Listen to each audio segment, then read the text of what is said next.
Добре дојдовте во Акцент. И во ова издание на Акцент, почитувани гледачи, ви подготвивме повеќе содржини со кои се надевам ќе го задржиме вашето ценето внимание. На почетокот ќе ја проследите пресконференцијата организирана од страна на Центарот за развој на заедницата од Кичево, кои го промовираа нивниот нов проект за собирање, селектирање и рециклирање на 5 отпади, односно оние 5 отпади кои што се од страна на домаќинствата во Кичево. Веднаш потоа ќе проследите и интервју со господинот Емин Мамудовски, председател на Сдруженијето за интеграција и развој на млади роми и ромки преродба од Кичево, со кого разговаравме околу одбележувањето на Светскиот ден на ромите 8 април. А од 6 до 8 април оваа година Општинското средно училиште Мирко Милевски од Кичево беше домаќин на државното првенство во женски ракомет на ниво на средни училишта во Македонија, кој што се одржа во спортската сала Јанчица во Кичево. Ние поразговаравме со еден од главните организатори на овој настан во Кичево, а тоа е господинот Владо Димовски. И на крај на ова издание на Акцент, почитувани гледачи, во пресрет на големиот христијански празник Великден, за сите оние карактеристики околу овој празник, разговаравме со отец Александар Крстановски. Акцент започнува. Следете не. Сдруженијето Центар за развој на заедницата Кичево во соработка со трите основни училишта Санде Штериовски, Кузман Јосифовски Питу и доктор Владимир Полежиновски и двете средни училишта Мирко Милевски и Дрита од Кичево и откупната фирма Евроконтакти од Прилеп во следните 16 месеци, започнувајќи од јануари 2017 година до 30 април 2018 година во Кичево, ќе го спроведува проектот Иновативни локални алатки и пилот тестирање за селектирање, собирање и рециклирање на 5 пластичен отпад од домаќинствата во Кичево. Овај проект го спроведува Сдруженијето Центар за развој на заедницата во соработка со петте училишта од Кичево, односно трите основни училишта Санде Штериовски, Кузман Јосифовски Питу и доктор Владимир Полежиновски. Исто така вклучени се и двете средни училишта Мирко Милевски и Дрита и откупна фирма Евроконтакти од Прилеп. Проектот е со вкупен буџет од $46,637, од кои 24,538 се обезбедени од Глобалниот еколошки фонд, програма за мали грантови Македонија, а остатокот е обезбеден од Центарот за развој на заедницата, од петте училишта и откупната фирма Евроконтакти од Прилеп. Проектот ќе се спроведува, време траењето на проектот е 16 месеци, започнувајќи од јануари 2017 и ќе трае до 30 април 2018 година. Активностите на овој проект се насочени кон намалување на количините на неразградливи органски загатувачи преку одржлив начин на собирање на отпадот, односно на собирање на дел од цврстиот комунален пластичен отпад со 5 состав. За таа цел ќе се спроведат активности за се воведе практика за примарно селектирање и собирање на 5 пластичниот отпад и негово рециклирање, во кои се вклучени учениците и наставниот кадар од 5 училишта, а преку нив, преку учениците, ќе бидат вклучени и нивните родители. Со спроведувањето на овој проект сакаме да воспоставиме еден систем за третман на отпадот во општината и да се воспостави пракса на заедничка работа за доброто, односно за корис на заедницата.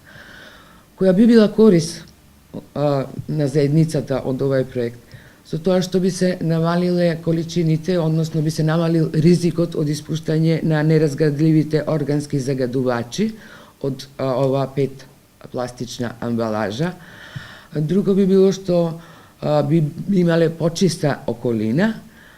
Исто така и трета корист би имале што може ова амбалажа да се реупотреби или да се преработи во секундарна материја од која би можело да се изработи нов финелен производ. За сето ова, на кој начин ќе се оствари оваа корист и на кој начин ќе ги постигнеме целите, подетелно за активностите ќе ви говори асистентката на проектот Лилјана Јоновски и воедно е и асистентка на програми во Центарот за развој на заедницата. Повелиле. Благодарам, Бети, многу. Добар ден и од мене. Добро дојдовте на денешната пресконференција во организација на Центарот за развој на заедницата Кичево, а во рамките на проектот Иновативни локални алатки и пилот тестирање, за селектирање, собирање и рециклирање на пет пластичен отпад од училиштата, меѓуто и од домаќинствата во општина Кичево. Јас како проектен асистент на проектот и директен оперативец на терен би ве запознала поблиску со активностите кои што ќе се спроведуваат во наредниот период, или во овој период од година и пол во општина Кичево. Задоволство ми е да кажам дека активностите, како што спомена и координаторката на проектот, веќе се отпочнати на терен. Така да веќе имаме формирано 2 тимови за едукација, односно 4 едукатори кои што веќе работат со учениците од основните и од средните училишта во делот на едукација на самите ученици за целокупниот процес и на собирање и на селекција, меѓутоа и на рециклирање на самата пластика. Делот самите предавања кои што ги држат едукаторите со учениците го опфаќаат и делот на самата селекција и одложување на пластиката. Што тоа значи? Во рамките на секој од училиштата на повеќе собирни пунктови ќе бидат поставени џамбо вреќи во кои што ваквата пет пластика ќе се одложува од страна на учениците. Сега овој процес на едукација е во тек, меѓутоа тука ние не застануваме. Во наредниот период, односно кон средината на месец април, е планирано веќе поставување на таа инфраструктура, односно на тие џамбо вреќи во училиштата, со што веќе ќе се отпочне и процесот на собирање на пет пластиката. За да самите ученици бидат мотивирани да освен оние користи кои што Бети ги напомена и кои што се општи за доброто на целокупната локална заедница, од друга страна за да учениците пак бидат мотивирани да што повеќе се вложат во активностите на овој проект, во рамките на проектот се предвидени вкупно 3 јавни настани, поголеми настани, на кои што учениците пак ќе можат да се ги истакнат своите достигнувања. Првиот јавен настан не е планиран за во мај, каде што ќе биде јавен настан со изложба на креација од пластика, кои што ќе бидат изработени од страна на учениците. Во овој дел вклучени се само учениците од основните училишта, додека пак учениците од средните училишта ќе работат на изготвувањето на екоесеи на теми кои што се поврзани со чистата и здрава околина и воопшто во делот на одржувањето на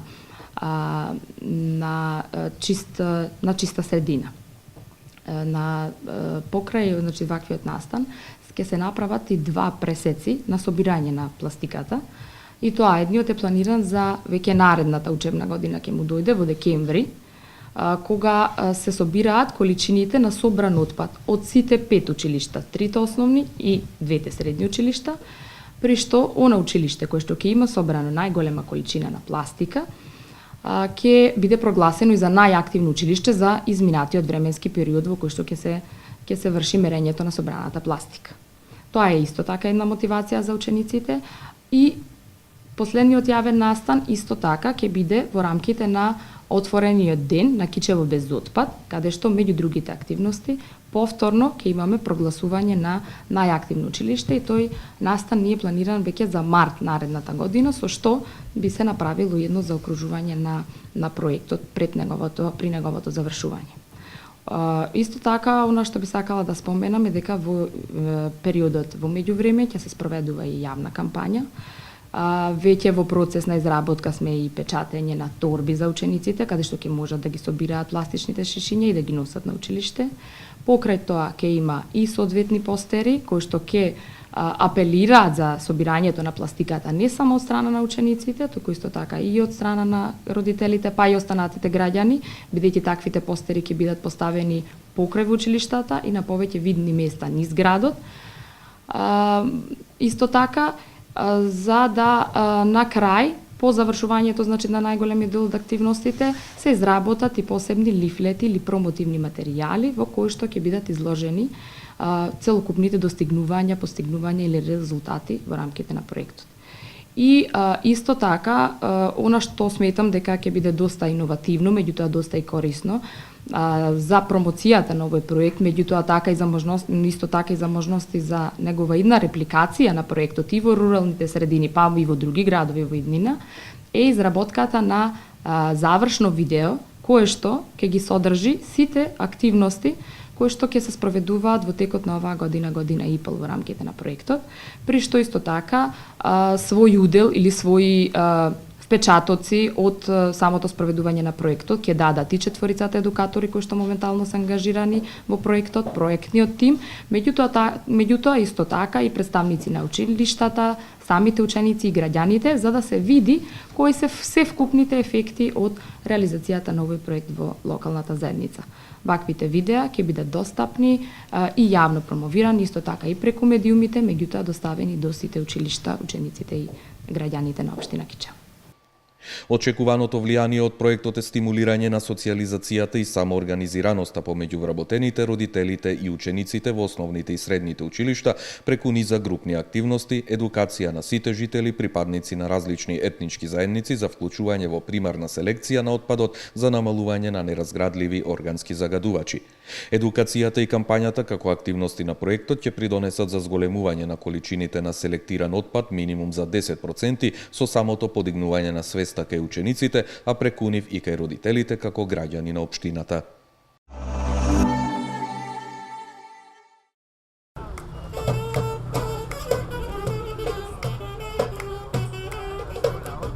Светскиот ден на ромите со повеќе свечености беше одбележан и во Кичево. Пред зградата на општина Кичево, ромите ја афирмираа потребата од поголема поддршка, потенцирајќи го значењето на културните вредности и специфики на ромската заедница. По овој повод, општина Кичево повторпат символично го подигна знамето на ромската етничка заедница на еден од јарболите, искажувајќи ја на тој начин почитта кон оваа заедница која во Кичево брои над 2000 жители. Свеченоста продолжи со ромска поетска вечер, каде беше промовиран и афирмиран пишаниот збор ромската култура, фолклор и носија, а учество зедоа истакнати поети и писатели од Кичево и Македонски Брод. Сдруженијето за развој и интеграција на млади роми и ромки преродба од Кичево организира прослава по повод 8 април, Меѓународниот ден на ромите. Веднаш до мене, во друштво на неколку млади роми и ромки од Кичево е господинот Емин Мамудовски, председател на оваа невладина организација. Господине Мамудовски, честитки за одбележувањето на овој Меѓународен ден на ромите и еве да ни кажете кои активности ќе ги имате овде во Кичево по повод 8 април. Најнапред, добра вечер на телевизија Мега, добра вечер на сите кичевчани. Чест и благодарност за што не удостоите за нашата манифестација по повод Денот на ромите 8 април 2017. Во вечерашната програма предвидена ни е поетска ромска вечер под мотото Ромска солза, на која ќе настапат роднокрајни поети и писатели од сите заедници на општина Кичево, како и ученици, роми, албанци, турци, кои ќе ни удостојат со своите лирски звуци. Исто така, на ова вечерашна средба ја промовираме ромската култура, носија историјата на ромите кроз фотографии и фолклорното друштво Бијан Дипе. На крајот ќе имаме и еден мал коктел каде ќе ги удостоиме нашите гости. Така, освен оваа вечерашна свеченост која што ја имате, повтор пат пред општина Кичево беше подигнато и знамето кое што ги обединува сите роми во светот, а имате најавено и уште една активност, мислам дека е веќе во текот на утрешниот ден. Може ли еве неколку реченици околу овие ваши активности? Во текот на денешниот ден во 15 часот по втор пат го креваме символот на ромското знаме пред општина Кичево, најраболите на општина Кичево. Благодарност до градоначалникот и до кабинетот на неговите членови. Тоа е еден знак на соживот, почитување на човековите ромски права. Во текот на утрешниот ден исто така се планирано е на градскиот поштад да имаме една заедничка веселба со сите наши заинтересирани граѓани кои сакат да го видат фолклорот, носијата и да ги споделиме заеднички овие лирски звуци, овие чувства на емоции и да другаруваме и да имаме заеднички соживот. Господине Мамудовски, ромите се секако еден дел од таа мултиетничност на градот Кичево. Колку сте вие досега задоволни од статусот на ромите во Кичево и воопшто во Македонија? За разлика од минатото, ромите чекорат во транзиција, чекорат тренд напред и се надеваме дека ќе имаме поголем кадар на образовани роми, тек веќе се раѓаат нови кадри со високо и средно образование, но најбитно нас ние да го имаме со животот. Со животот е еден параметар кој ги одредува, значи, заедничките чувства да чекориме напред. А што се однесува до вработувањето, се надеваме дека секој ќе си го најде своето место онамо како што и заслужува. Невладината организација Преродба работи на тоа поле на предприемништвото на млади кадри за оспособување како предприемачи кај работодавците и за самовработување и вработување. Ви благодарам за ова кратко интервју дадено за телевизија Мега. Ви посакувам успешна работа и да овој празник 8 април да се слави вака секоја година, да се одбележува во чест на ромскиот народ кој што го има нели низ целиот свет и се надевам дека не само на овој ден, туку и сите други ваши активности кои што ќе ги имате во текот на годинава ќе ги споделиме заедно со нашите гледачи. Ние исто така се заблагодаруваме на телевизија Мега, Ускана, Гура, Печатот и така натаму, што најдовне заедничка заемна соработка овие години и се сметам дека и понатака ќе соработуваме на културно поле и за други потреби и проблеми кои произлегуваат од ромската заедница. Поздрав до гледачите на телевизија Мега, поздрав до сите кичевчани, повелете, дојдете да се дружиме заедно.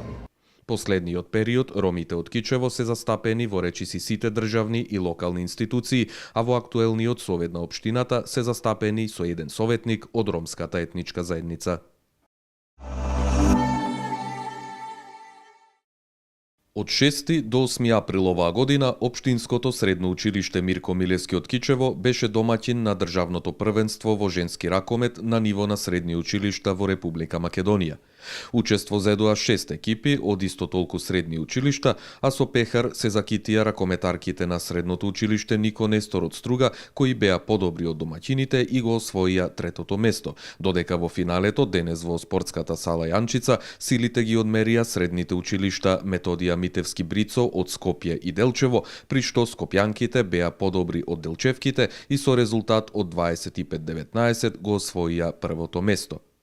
Од 6 до 8 април овде во Кичево, во спортската сала Јанчица, се одржува државното првенство во ракомет на ниво на средни училишта на Република Македонија. Токму по тој повод, мој гостин во емисијата Акцент е господинот Владо Димовски, кој што е секретар на Општинскиот сојуз на спортови од Кичево и наставник по спорт и спортски активности. Господине Димовски, овде сме во спортската сала Јанчица, каде што еве во секој момент треба да започне и финалниот надпревар, финалето, каде што ќе треба да се прогласат и потоа и најуспешните. Може ли еве да ни кажете колку екипи учествуваа и од колку градови и како течеше целиот тој процес изминативе 3 дена? Благодарам. Пред се, вака да ги поздравим вашите гледачи од спортската сала Јанчица, каде се одржува државното првенство во ракомет за женски за средните училишта во Република Македонија. Овие ученици дојдаа од претходни надпревари на општинско ниво, каде се одигра надпревари во нивните општини, па во регионите. Во трите региони така е поделен ракометот во Македонија на општинско, на училишно ниво. Скопски регион дава 2 екипи, западниот регион 2 екипи и источниот регион. Така да овде представуваат 6 најдобри екипи од сите региони. И во моментов имаме, значи, пласирани беа 2 екипи од Скопје, едната е од Метод Димитровски Брицо Скопје, Васил Антевски Дрен исто така Скопје, од Кочарацин Велес, Метод Димитровски Брицо од Делчево, Нико Нестор училиштето од Струга и домаќинот Мирко Милевски од Кичево. Така, она што е секако интересно е што еве Кичево е домаќин на ова државно првенство. Дали е тоа прв пат нашиот град да биде домаќин на една ваква спортска манифестација? Па не, прв пат Кичево има долгогодишна традиција, поготово во организирање на спортски надпревари, поготово во ракомет, затоа што по некаква традиција Кичево е град на ракомет. Во 2001 година имавме организирана олимпијада, каде беа сместени 500 ученици од основните училишта.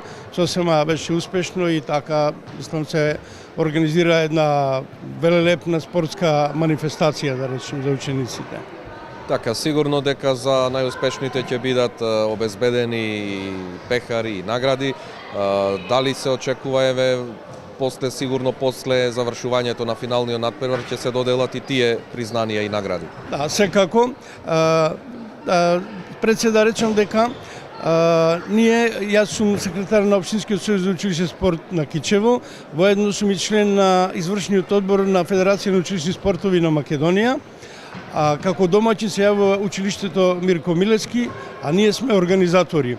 И обезбедени се пехари за прво, второ и трето место, значи прво, второ и трето пласирана екипа и дипломи за секој ученик од овие пласмани, а исто така ќе се доделат признанија, значи дипломи за сите ученици и за четврто, пето и шесто место ќе се доделат, значи, признанија, дипломи за училиштата учесници. Воедно ќе се додели и награда на најдобар поединец стрелец, најдобар голман и играч, а исто така ќе се додели една награда за ферплей екипа. Така, Македонија, можам слободно да констатирам дека во однос на овој спорт на ракометот и на државно ниво, нели, има голем успех на сите оние и клубски и самата македонска репрезентација кога игра дали на европско или светско првенство и со машка генерација и со женска. Има ли, еве, сигурно овде вие како стручно лице видовте кои таленти во младите генерации, од тие средношколци што учат во средните училишта низ Македонија, постојат ли, еве, таленти кои што може да ги гледате веќе за неколку години како ја бранат македонската репрезентација и нашата држава на европски и светски првенства? Секако дека е така, затоа што еве само во Кичево екзистираат 4 младински клубови, значи за ракомет, во женска и машка конкуренција нормално, и дека тоа представува еден голем потенцијал. Можам да кажам дека ваквите школи се организираат из цела република, што представува расадник за таленти. И секако дека потребни се и одредени, мислам, и услови, предуслови за да тоа натамо се развива и дава резултат, односно дека тие таленти треба по некоја вертикала да се соберат и да учествуваат во највисоките категории на надпревари. Така, и уште она што би сакал да ве запрашам повторно околу ова државно првенство, дали е тоа се организира секоја година или има одреден период кога се одмеруваат силите? Ова организација е според календарот на Федерација за училишен спорт на Македонија. На секои 2 години се организираат државни првенства, а на следните 2 се организираат државни спортски игри кои се организираат во еден град каде што се сместуваат сите овие спортиви, ракомет, и одбојка, и кошарка, и мал фудбал, футсал, и голем и така, значи во повеќе спортови. И тоа представува една врвна манифестација која се организира на секоја втора година. Значи на 2 години државни првенства, а на следните 2 години државни спортски игри во еден град. Ви благодарам што одвоивте време и нека победи најдобриот. Ви благодарам и вас, нека победи најдобриот. Во очекување сме на најголемиот православен христијански празник Великден. Ова е денот кога Господ Исус Христос со својот живот, со своите дела ја победи и смртта. Токму за сите тие особености кои што се битни за големиот Великден и за сите тие денови кои што го најавуваат овој најголем христијански празник, во ова издание на Акцент повторно ќе зборувам со отец Александар Крстановски од Светиот храм Свети апостоли Петар и Павле од Кичево. Отец, се наоѓаме во таа така наречена страстна недела, која што ги одбројува деновите од тој великденски пост кој што православните христијани го почитуваат. Може ли еве да ни кажете што точно означуваат овие денови до почетокот на празнувањето на Воскресението Христово, значи сиот оној 7-неделен великденски пост и посебно на оваа последна недела од тој великденски пост. Така како што кажавте, се наоѓаме во така наречената страстна или во превод страдална седмица, бидејќи тоа е седмицата во која што страдаше и беше распнат нашиот Спасител Господ Исус Христос пред да воскресне. Страдалната седмица всушност доаѓа веднаш по Светата Четириесетница или Великденскиот пост и е последната седмица во која што се подготвуваме за дочекување на Христовото воскресение. Во широка смисла, целиот наш живот е подготвување за Христовото воскресение и за нашето воскресение. Меѓутоа, во потесна смисла, ние за Христовото воскресение започнавме да се подготвуваме уште со така наречените подготвителни седмици пред Великденскиот пост, кои ја има за цел да не подготват за Великденскиот пост или така наречен Света Четириесетница, бидејќи трае 40 дена. Потоа се подготвувавме во Светата Четириесетница и сега последно во така наречената страдална или страстна седмица во која, како што реков, страдаше и беше распнат нашиот Спасител Господ Исус Христос и во која што ги обележуваме последните настани од неговиот живот тука пред да биде распнат за потоа да воскресне. Уште минатата сабота беше така наречената Лазарева сабота во која што се сеќававме за споменот на воскресението на праведниот Лазар, нели? Лазар му беше пријател на Господ Исус Христос, сушност и целото семејство на Лазар, неговите две сестри Марта и Марија, неговиот татко Симон беа пријатели на Господ Исус Христос и го знаеме како оди евангелското собитие, евангелскиот настан, нели? На Христос ќе му соопштат дека неговиот пријател Лазар е болен, Христос ќе појде неколку дена после тоа, Лазар ќе биде веќе 4 дена положен во гробот и Христос го воскреснува.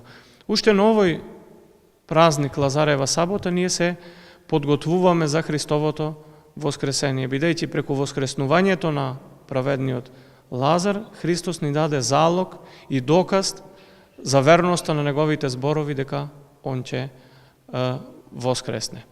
Ден потоа, неделата, го одбележавме празникот Светници, празник посветен на влегувањето на Господ Исус Христос во Ерусалим, или неговото последно влегување во Ерусалим, пред да биде распнат и да воскресне, бидејќи Христос во текот на својот живот повеќе пати секако бил во Ерусалим, бидејќи Ерусалим беше центарот на верскиот религиозен живот на сите евреи, па за секој евреин духовна престиж беше да појде и да се поклони во Ерусалимскиот храм.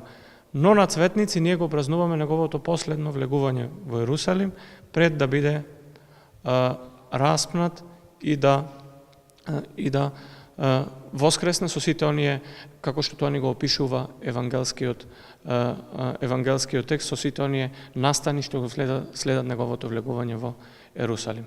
Понатаму, страстниот понеделник или великиот понеделник, ние се сеќаваме на споменот, бидејќи секој од тие денови од страстната седмица е посветен на одреден настан.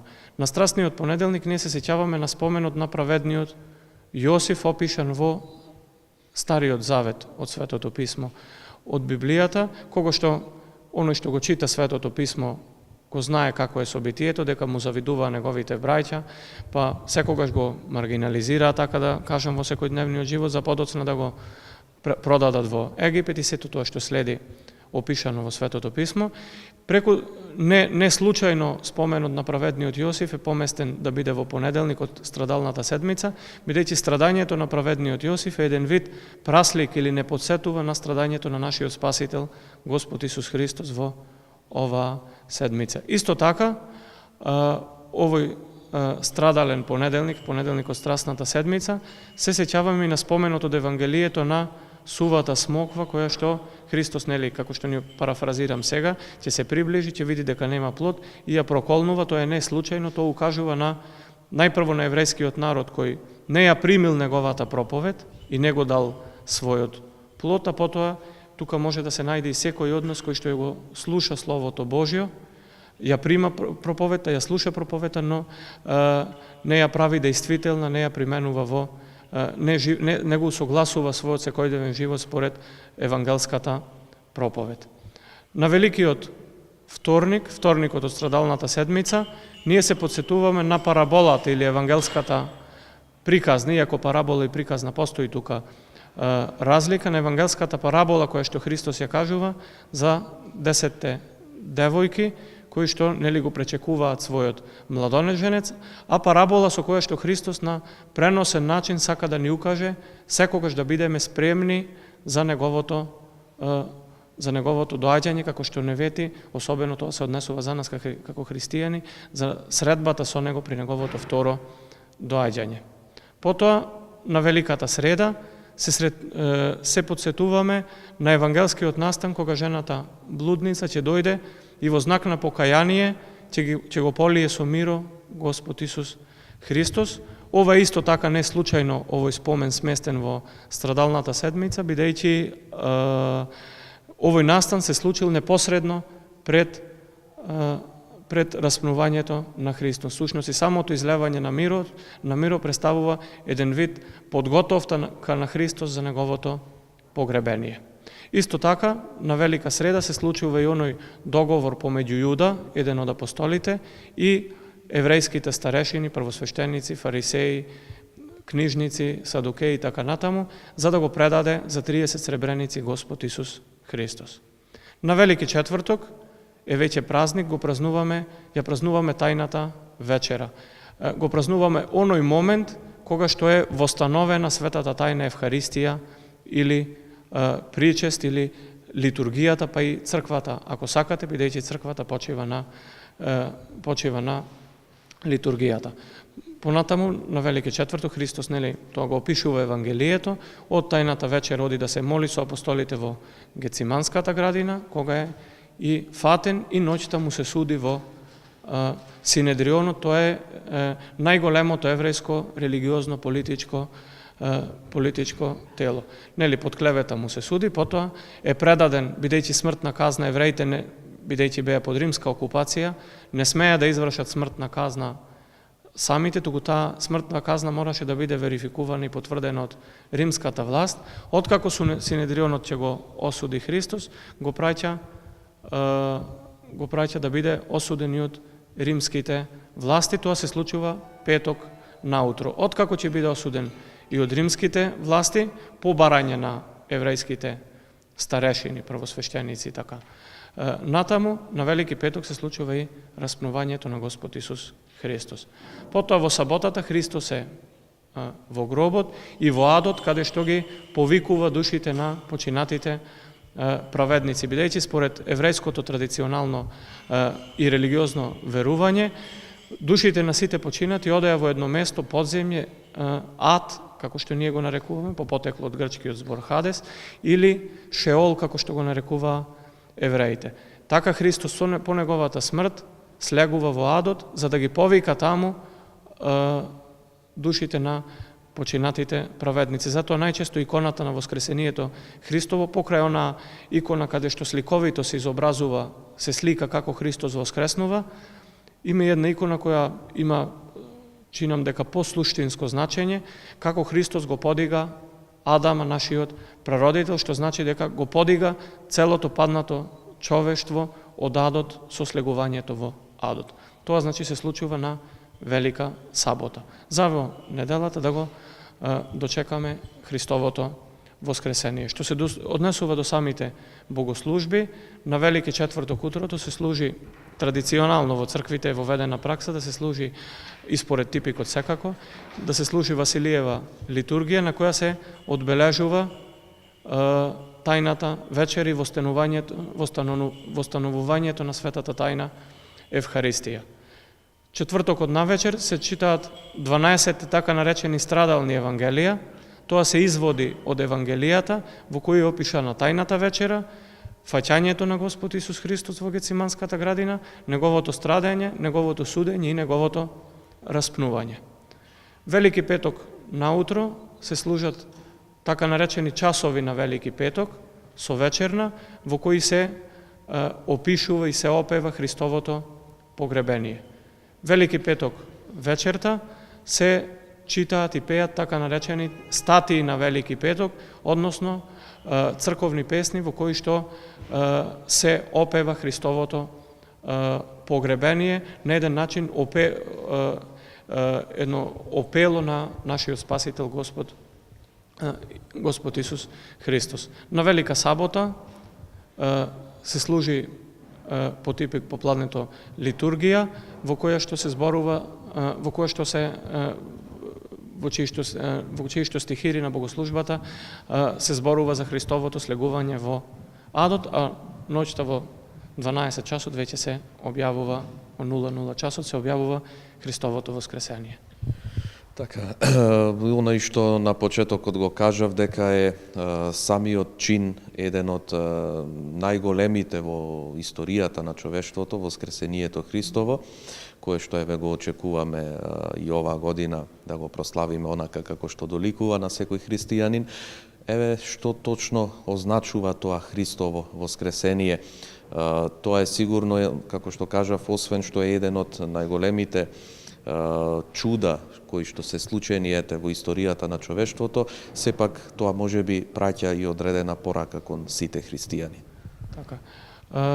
Настанот кој опишувањето на воскресението според Евангелието е следниот, нели, утрото многу рано, неделата, жените мироносици, тоа се оние жени кои што го поддржуваа Христос во неговото дело, нели, Христос имаше најблиски соработници, тоа беа 12 апостоли, 70 други ученици, меѓутоа имаше одоколу и други ученици, меѓу кои неколку жени кои што го поддржуваа неговото учење. Тие жени одат да го помачкаат со миро неговото тело, затоа и се нарекуваат жени мироносици, бидејќи носат миро.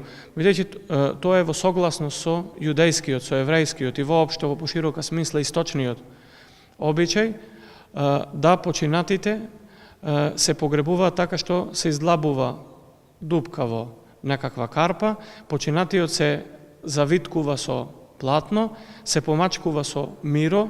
Тоа е мирис кој што се прави од смоли кои што растат во источните земји, помешани со билки кои шират пријатна миризба, се помачкува починатиот, за да не шири неговото тело непријатна миризба, и како такво се положува во издлабената карпа и се покрива карпата се покрива со поголем камен. Така и погребан и Господ Исус Христос. Меѓутоа, во согласно со традицијата, јудејска и еврејска, постоело обичај, откако погребениот ќе биде положен во неговиот гроб, неколку пати, одредено според еврејската традиција, да одат жени, да го тргаат каменот и повторно да се помачкува неговото тело со миро, за да, како што кажав, да не шири непријатна миризба. Секако има тоа помачкување и религиозна конотација, бидејќи според старозаветното сваќање, полевањето со миро значи излевање на Божјата благодат, излевање на Светиот Дух, излевање на Божјата милост врз некого. Значи има и практична и религиозна конотација. Меѓутоа, кога жените мироносици ќе стигнат на местото каде што бил положен Христос, нели, тоа го опишува многу детално и сликовито Светото Евангелие, го наоѓаат, а претходно се мислат кој ќе ни го тргне каменот од вратата на гробот, знаејќи дека тоа е голем, а тие се жени немаат доволно сила, ќе го најдат каменот тргнат, а Христос нема да биде внатре и во тој момент се појавува ангел испратен од Господа кој што им соопштува дека Христос воскреснал онака како што им беше рекол во Евангелието, бидејќи Христос неколку пати во Евангелието го напоменува своето воскресение. Било тоа да е директно, било тоа да е во преносна смисла. Интересен е примерот со знакот на пророкот Јона, нели знаеме од Старозаветниот, од Стариот Завет дека пророкот Јона 3 дена бил во утробата на водниот звер или китот некаде каде што се опишува, по 3 дена излегол. Исто така и Христос 3 дена е во утробата на земјата, после 3 дена излегува. Или она негова изјава која што подоцна ќе биде злоупотребена при неговото судење, срушете го овој храм, а јас за 3 дена ќе го созидам, мислејќи на своето тело, во смисла, вие убите ме, или како што е во случајов распнете ме, но јас за 3 дена ќе воскреснам. Затоа Христос во повеќе наврати во Евангелието го објавува, кажува дека ќе биде распнат, ќе умре и ќе воскресне, и затоа вика евангелскиот текст кој зборува за воскресението, ангелот кога им соопштува на жените мироносици, тој воскресна, вика, како што би беше рекол. Потоа жените мироносици тоа им го соопштуваат на апостолите и во текот на 40 дни до неговото вознесение се извинувам, она што го одбележуваме на празникот Спасовен, Христос им се јавува, меѓутоа на оние кои што веруваат во него и им зборува за Царството Божјо. Што се однесува до суштината, значењето на Христовото воскресение, тоа е темелот на целото наше верување. Затоа и неслучајно свети апостол Павле вели дека ако Христос не воскреснеше, тогаш залудна ќе беше нашата вера и залудна ќе беше и нашата проповед. Ако Христос не воскреснеше, ако ние не веруваме во воскресението на Христос, тога залудна е сета наша вера, ако може тоа да се нарече вистинска вера во Господ Исус Христос. Бидејќи преку своето воскресение Господ Исус Христос го отвори патот за сечие воскресение. Бидејќи секој човек, кога Бог го создаде човекот, го создаде за бесмртност. Секој од нас постои за бесмртност. И не само секој човек, туку се што Бог создал, целото свое создание, Бог го создал за да биде бесмртно. Меѓутоа знаеме како оди тој пат на човекот, а преку човекот на целата природа, па беше неопходно да има таква Божја интервенција со слегување и вочовечување на Божиот Син, Синот Божи, второто лице на Света Тројца, да стане човек во личноста на Христос, да умре, да воскресне, да ја победи смртта, а преку неговото победување на смртта да ни овозможи да ни го пробие патот за секој од нас да има наше лично воскресение. Тоа го постигнувам преку единството со Христос и преку живеењето во согласност со Светото Евангелие, со евангелските заповеди. Единството остварено преку учеството во Евхаристијата, литургијата и причестувањето, од една страна, а од друга страна преку согласување со нашиот живот, со Евангелието кој што ни го донесе Господ Исус Христос како најсовршено, религиозно, философско, богословско и етичко учење во историјата на човештвото. Поздравот со кој што христијаните се поздравуваат на овој голем христијански празник е со Христос воскресе, на вистина воскресе. Меѓутоа има уште еден дел кој што исто така важен и го одбележува овој голем празник, а тоа е вапцувањето на црвените јајциња. Може ли еве нешто да проговориме и околу тој дел во празнувањето на овој празник? Која е символиката на црвеното јајце? Пред се символиката е символот на живот, на воскресението и на животот преку воскресението. Својата смисла великденското јајце ја добива само преку нашата вистинска вера во воскресението. Како што гледаме дека од јајцето нели излегува пиле и излегува живот, тоа како да не а налик јајцето не излегува на нешто што е мртво и нема никаков живот во себе, а излегува живот, тоа како да не подсетува нас на Христовото воскресение. Христос нели беше мртов и потоа воскресна од гробот. Исто така и во обновувањето на животот. Ние нели јајцето, особено кога е варено, го кршиме и мислиме дека со тоа веќе се нарушила неговата структура, но по испаѓањето на обвивката повторно излегува една целина што повторно прави некаква врска и не подсетува на